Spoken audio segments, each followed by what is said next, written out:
शांति। आज 20 मई 2023 की बाबा की साकार मुरली है। मुरली के महावाक्य है, मीठे बच्चे यह ज्ञान बड़े मज़े का है। तुम हर एक अपने लिए कमाई करते हो, तुम्हें और किसी का भी ख्याल नहीं करना है। अपनी इस देह को भी भूल कमाई में लग जाना है। प्रश्न है, अविनाशी कमाई करने की विधि क्या है? इस कमाई से वंचित कौन रह जाता है? उत्तर है, यह अविनाशी कमाई करने के लिए रात को व अमृत वेले जाग कर बाप को याद करते रहो। विचार सागर मंथन करो। कमाई में कभी उबासी या नींद नहीं आती। तुम चलते फिरते भी बाप की याद में रहो तो हर सेकेंड कमाई है। तुम्हें इंडिपेंड अपने लिए कमाई करनी है। जो उस अविनाशी कमाई के लोभ में ज़्यादा जाते, वह इस कमाई से वंचित हो जाते हैं। गीत है, जाग सजनिया जाग। ओम शांति। बच्चों ने गीत सुना, बुद्धि में बैठा। साजन कहो या बाप कहो, उनको पतियों का पति क्यों कहा जाता है? अंग्रेजी में ब्राइड्स भी कहते हैं। साजन को ब्राइड ग्रूम कहते हैं। वह है निराकारी साजन। यहाँ साकारी साजन की कोई बात नहीं। निराकारी साजन को भी सजनी ज़रूर चाहिए, नहीं तो निराकार साजन भी सजनी बिगर रचना कैसे रचें? बच्चे जानते हैं कि वह निराकार किस सजनी द्वारा रचना रचते हैं। वह परम पिता परमात्मा इसमें प्रवेश कर सभी को जगा रहे हैं। बरोबर नवयुग अर्थात सतयुग सचखंड में जाने के लिए हम यहाँ आए हैं। पुराना युग कहा जाता है कलयुग को, तो तुम बच्चों को अनुभव हो रहा है। हम यहाँ आए हैं ज्ञान सागर के पास रिफ्रेश होने के लिए, सम्मुख धारणा के लिए। बच्चों को सम्मुख जितना मज़ा आता है उतना सेंटर्स पर नहीं। तुम बच्चे सम्मुख हो और सेंटर्स वाली दूर रहें। यह बच्चों को समझाया है कि हर एक आत्मा रथी है और परमपिता परमात्मा इस तन में रथी है। उनको कहा जाता है परम पिता परम आत्मा है तो आत्मा ना। वह सदैव परेते परे रहने वाला है। भगवान को जब याद करते हैं तो नज़र ज़रूर ऊपर ही जाएगी। ओ परम पिता परमात्मा, रहम करो। सभी को पता है कि वह ऊपर रहने वाला है। बाप अपने मुकर्रर किए हुए रथ में आए हैं। कहते हैं, मैं कल्प कल्प इसमें रथी हूँ, क्योंकि इस ब्रह्मा रथ द्वारा ब्राह्मण कुल स्थापन करता हूँ। अगर श्री कृष्ण के तन में आए तो फिर देवी कुल हो जाए, सतयुग हो जाए। श्री कृष्ण का शरीर सतयुग में होता है। बच्चे समझते हैं हमको बेहद का बाप बेट तीनों कालों का ज्ञान दे त्रिकालदर्शी बना रहे हैं। ड्रामा के आदि मध्य अंत का ज्ञान दे रहे हैं। जो घड़ी बीत चुकी वह हुबहू रिपीट होगी। जैसे लक्ष्मी नारायण का राज्य था, फिर रिपीट होगा। क्राइस्ट को भी अपना पार्ट रिपीट करना है, फिर उस ही नाम रूप देश काल में आने वाले हैं। बाप कहते हैं, मैं भी अपना निराकार रूप बदलकर साकार रूप में आया हूँ।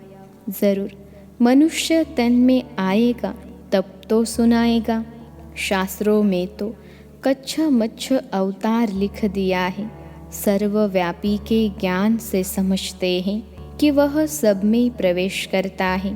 अब बाप स्वयं कहते हैं, सजनिया मैं आया हूँ तुमको जगाने, नई दुनिया स्थापन करने। जो सतयुग था वह अब फिर रिपीट होगा। अब नवयुग आने वाला है। दुनिया समझती है नवयुग आने में 40,000 वर्ष पड़े हैं। यह मनुष्यों की बड़ी भूल है। अभी बच्चे निश्चय बुद्धि हो गए हैं। दुनिया वालों के लिए ज़रूर नया ज्ञान है। सतयुग में देवी देवता होंगे और धर्मों का पता भी नहीं रहेगा। अभी और सब पुराने धर्म हैं। नया देवी देवता धर्म गुम हो गया है। फिर अब उस नए धर्म की स्थापना होती है। देवताओं के कुछ न कुछ चित्र हैं। समझते हैं सतयुग में बरोबर राज्य करते थे। वहाँ तुमको यह पता नहीं रहेगा कि लक्ष्मी नारायण के बाद कोई राम राज्य आने वाला है। जो कुछ होता जाएगा तुम देखते जाएंगे। फिर कहेंगे एडवर्ड दी फर्स्ट सेकेंड। पीछे वालों को यह मालूम रहेगा कि फर्स्ट सेकेंड एडवर्ड होकर गए हैं। आगे फिर कब होंगे यह नहीं जानेंगे। ड्रामा का पार्ट इमर्ज होता रहेगा। ड्रामा की नॉलेज बाबा ही समझाते हैं। वह भक्ति मार्ग की तीर्थ यात्रा बिल्कुल ही न्यारी है। यह है ज्ञान बाप और वर्षे को याद करना। अभी तुम जानते हो सतयुग में इतना समय राज्य होगा। फिर त्रेता में राम सीता राज्य करेंगे। बच्चों को सिनरिया देखने में आती हैं। तुमने 84 जन्म पूरे किए। यह बुद्धि में है। यह है नई नॉलेज। बाप कहते हैं मैं कल्प के संगम युग पर आता हूँ। इस संगम पर परमपिता परमात्मा रथी बना है।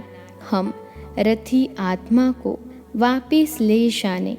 हम सब रथी हैं। अपने को आत्मा समझना है। तुम बच्चे घड़ी घड़ी भूल जाते हो। हम आत्माओं ने 84 जन्म का पार्ट बजाया। अब बाबा आया है। हमको सारा राज समझाते हैं। पतित से आप समान पावन बनाते हैं। यह बेहद का एक ही बाप है जो बच्चों को आप समान बनाते हैं। लौकिक बाप कभी बच्चों को आप समान नहीं बनाते हैं। एक ही बाप के बच्चे कोई कारपेंटर होंगे तो कोई सर्जन, कोई इंजीनियर होंगे। यहाँ ऐसा नहीं है। यहाँ तुम सभी मनुष्य से देवता बनते हो। तुम बैरिस्टर, सर्जन आदि नहीं बनते हो। तुम जानते हो परमपिता परमात्मा हमको पढ़ाते हैं, जिससे हम पढ़कर 100 देवता बनते हैं। ऐसा स्कूल कहाँ भी नहीं देखा होगा जो सब कहें हम 100 देवता पद पाने लिए पढ़ रहे हैं। दिन प्रतिदिन वृद्धि होती रहती है। फिर मकान भी वृद्धि को पाते जाएंगे। बच्चों का प्रभाव निकलेगा तो बहुत बुलाएंगे। यहाँ आकर हमको मनुष्य से देवता बनाने का राजयोग सिखाओ। बहुत वृद्धि होती जाएगी। बाप फिर भी बच्चों को कहते हैं रात को अथवा अमृत वेले जागो। इसमें बहुत कमाई है। मनुष्य जो बहुत कमाई करने के शौकीन होते हैं उनको रात को भी ग्राहक मिल जाते हैं तो जागते हैं। मनुष्य को संपत्ति 24 घंटे मिल जाए तो अपनी नींद भी फिटा देते हैं। कमाई में फिर नींद नहीं आती, कमाई नहीं होती तो फिर उबासी, नींद आ जाती है। कमाई में बहुत खुशी होती है, पैसे बढ़ाने का ही मनुष्य प्रयत्न करते हैं कि हम सुखी रहें। बाकी पेट तो एक पाव रोटी ही मांगता है। तुम बच्चों को इस दुनिया में ममत्व नहीं रखना है, ज़्यादा लोभ में नहीं जाना है। उसमें भी बुद्धि योग भागता है, फिर अविनाशी कमाई से वंचित हो जाते हैं। नहीं तो इस कमाई का बहुत ख्याल रखना है। तुम्हारी कमाई सेकंड बाय सेकंड है। फिर अगर चलते फिरते बाप को याद करो तो बहुत भारी कमाई है। और कमाइयाँ ऐसे चलते फिरते होती है क्या? यह तो वंडरफुल कमाई है। इंडिपेंडेंट अपने लिए कमाई करते हैं। लौकिक बाप को बच्चों का ख्याल रहता है, बच्चे सुखी रहें, खाते रहें। इसमें बाल बच्चों का ख्याल नहीं रहता। अपने लिए 21 जन्मों की कमाई करें, कैसा मज़े का ज्ञान है। हर एक बच्चे को अपने लिए कमाई करनी है।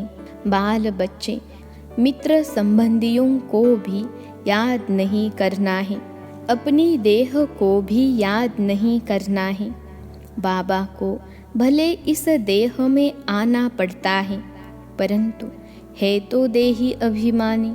इस समय देह में आते हैं, आकर तुम आत्माओं को नॉलेज देते हैं अथवा सहज कमाई का रास्ता बताते हैं। अगर तुम प्रैक्टिस करते रहो तो बहुत कमाई कर सकते हो। बाबा भी प्रैक्टिस करते हैं। बाप को याद करे तो आदत पड़ जाती है। अपने को भूल शिव बाबा याद रहता है, क्योंकि शिव बाबा की इसमें प्रवेशता है। यह बाबा समझता है मैं ब्रह्मांड का मालिक हूँ।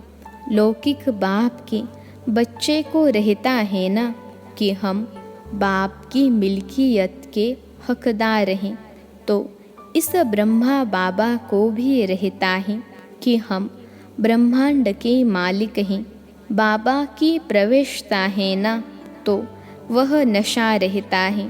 हम ब्रह्मांड के मालिक हैं, प्रॉपर्टी का भी मालिक हूँ। शिव बाबा खुद तो विश्व का मालिक नहीं बनते हैं। मैं ब्रह्मांड का मालिक तो विश्व का भी मालिक बनता हूँ। बाबा सिर्फ ब्रह्मांड का मालिक हैं, तुम भी विश्व के मालिक बनते हो ना। राजा चाहे प्रजा समझते हैं हम विश्व के मालिक हैं, जान गए हैं हम विश्व के मालिक हैं। यह समझने से भी खुशी का पारा चढ़ा रहेगा।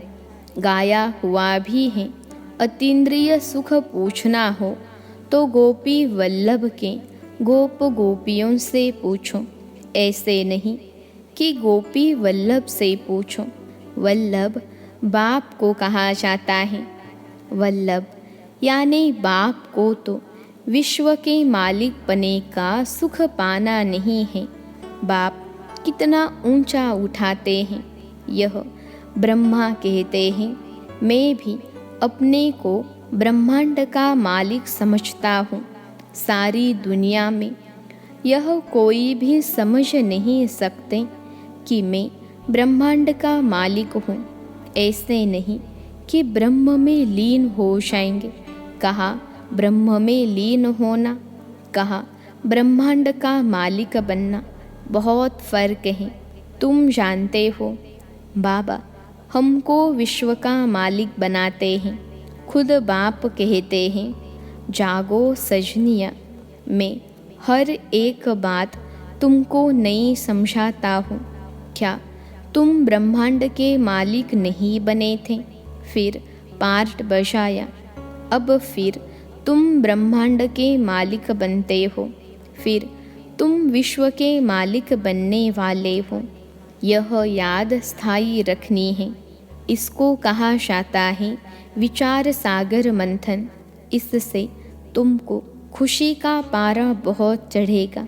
यह तो निश्चय करना चाहिए कि यह हमारा बाप है। बाप के सिवाय ऐसी बातें कोई समझा न सके। दिल में नोट करना चाहिए।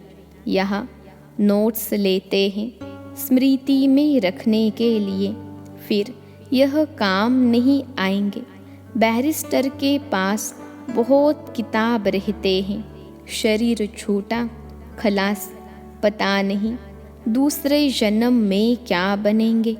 तुम बच्चों की तो एक ही पढ़ाई है।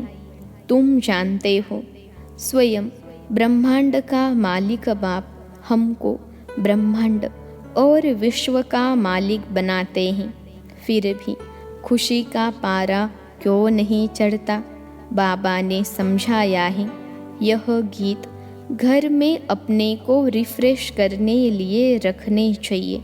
कोई समझते हैं ज्ञान में आने से हमको घाटा पड़ा है। घाटा फायदा तो पुरानी दुनिया में है ही। आज कोई वजीर है, किसी ने शूट किया तो खलास, सबको घाटा पड़ता रहता है। किनकी दबी रही धूल में सबको घाटा है। सिर्फ तुम बच्चों को सदा काल के लिए फ़ायदा है, भविष्य में सो भी 21 जन्म के लिए। बाकी सारी दुनिया है घाटे में। यह सब है रुण्य के पानी मिसल, यानी मृग तृष्णा समान। किसको भी मालूम नहीं यह सब मिट्टी में मिल जाना है। सब कब्र दाखिल भस्मीभूत हुए पड़े हैं। तुम यह सब कुछ जानते हो। तुम्हारे में भी जो बहुत होशियार हैं उनको मालूम है यह दुनिया जैसे भंबोर है, सब कब्र दाखिल हो जाएंगे। यादव कौरव सब कब्र दाखिल हुए थे, बाकी पांडवों की विजय हुई थी विश्व पर, अर्थात नई दुनिया पर विजय पाई। क्योंकि तुम पांडव ईश्वर को जानते हो, उससे प्रीत रखते हो। जितना जो प्रीत रखते हैं, जितना जो याद करते हैं, उतनी वह कमाई करते हैं। ऐसा कभी सुना? भारत का प्राचीन योग बहुत नामी ग्रामी है। यह बाबा भी नहीं जानते थे, अब सब बातें बुद्धि में आ गई हैं। बाबा कहते हैं सृष्टि के आदि मध्य अंत का ज्ञान जो तुमको सुनाता हूँ वह सतयुग में नहीं रहेगा। वहाँ तो तुम्हारी प्रारब्ध के सुख का पार्ट जो कल्प पहले चला था वही चलेगा। यह ज्ञान बाप एक ही बार आकर देते हैं और अंत तक देते ही रहेंगे। तुम भल कहाँ भी हो, शरीर छूटे तो शिव बाबा की याद हो। त्रिकालदर्शी पने का ज्ञान हो, ज्ञान अमृत मुख में हो। स्वदर्शन चक्र याद हो, तब प्राण तन से निकले। कहा वह भक्ति मार्ग की कहावत, कहा यह ज्ञान की बातें। मनुष्य जब मरने पर होते हैं तो हाथों में माला देते हैं, कहते हैं राम राम कहो तो सदगति हो जाएगी। परंतु राम कौन है, कहाँ है, कोई जानते नहीं। कोई राम को, कोई हनुमान को याद करते हैं। अनेकों को याद करना, इसको भक्ति कहा जाता है।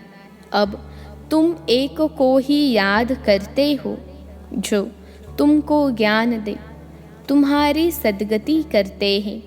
अच्छा, मीठे मीठे सिखिलते बच्चों प्रति मात पिता बाप दादा का याद प्यार और गुड मॉर्निंग। रूहानी बाप की रूहानी बच्चों को नमस्ते। हम रूहानी बच्चों की सिखिलते रूहानी मात पिता बाप दादा को याद प्यार गुड मॉर्निंग और नमस्ते बाबा नमस्ते। धारणा के लिए मुख्य सार। पहली पॉइंट है, स्थायी खुशी में रहने के लिए विचार सागर मंथन करना है। नशे में रहना है कि हम ब्रह्मांड और विश्व के मालिक बनने वाले हैं। दूसरी पॉइंट है, एक बाप से सच्ची प्रीत रख कमाई करनी है। हम आत्मा इस देह में रथी हैं। रथी समझ देही अभिमानी बनने का अभ्यास करना है। आज का वरदान है, नए ते नए, ऊंचे ते ऊंचे संकल्प द्वारा नई दुनिया की झलक दिखाने वाले श्रेष्ठ आत्मा भव। नए ते नए, ऊंचे ते ऊंचे संकल्प द्वारा नई दुनिया की झलक दिखाने वाले श्रेष्ठ आत्मा भव। विश्लेषण है, नया दिन नई रात तो सब कहते हैं, लेकिन आप श्रेष्ठ आत्माओं का हर सेकंड हर संकल्प नए ते नया, ऊंचे ते ऊंचा, अच्छे ते अच्छा रहे तो चारों ओर से नई दुनिया की झलक देखने का आवाज़ फैलेगा और नई दुनिया के आने की तैयारी में जुट जाएंगे। जैसे स्थापना के आदि में स्वप्न और साक्षात्कार की लीला विशेष रही, ऐसे अंत में भी यही लीला प्रत्यक्ष करने के निमित्त बनेंगी। आज का स्लोगन है, मायाजित बनना है तो एक बाप को ही अपना कंपेनियन बनाओ और उसी की कंपनी में रहो। मायाजित बनना है तो एक बाप को ही अपना कंपेनियन बनाओ और उसी की कंपनी में रहो। अच्छा, ओम शांति।